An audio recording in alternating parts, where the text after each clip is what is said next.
administration that has made permanent the funding for historically black colleges and universities for the first time in America's history. It's this administration that has reversed the damages done by the 1994 crime bill with the First Step Act. It was President Trump that signed that legislation into law. It was President Trump and this administration that decided to work with me on opportunity zones to bring $75 billion from the private sector into the poorest communities in this nation, closing the wealth gap.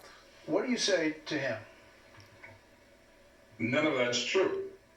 The fact of the matter is... None of that's true? None of that is true. I went to an HBCU. I'm a graduate of South Carolina State University. I have been fighting for HBCUs all of my life. This is not the most money that's ever gone to HBCUs. That is just absolutely... So what about the First Step Act or opportunity zones? Well, the president signed that bill, but Cedric Richmond wrote much more of that bill than the president ever read. So I know how that bill got done. Hakeem Jeffries wrote that bill. These guys have been working on stuff in that bill for I don't know how many years. How long have we been trying to get these things done? So they get wrapped into the bill. His son-in-law came up and worked with people to get the bill done, and the president signed it. But don't tell me Congressman, he did it. I mean, the administration did it.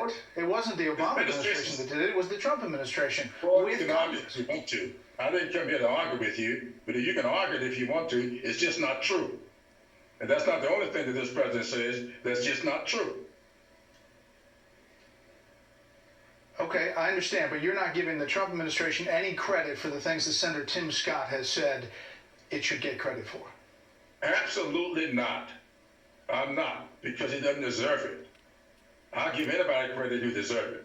I worked very closely with George W. Bush, and I think he deserved a lot of what he did on Africa, on fighting AIDS.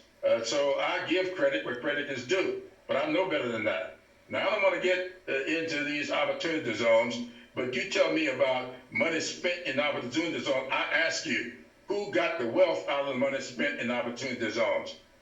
Go down to Charleston and talk to anybody down there. They will tell you, and I've seen the headlines out of the local Charleston paper saying opportunity zones in Charleston put gentrification on steroids. I didn't write that headline.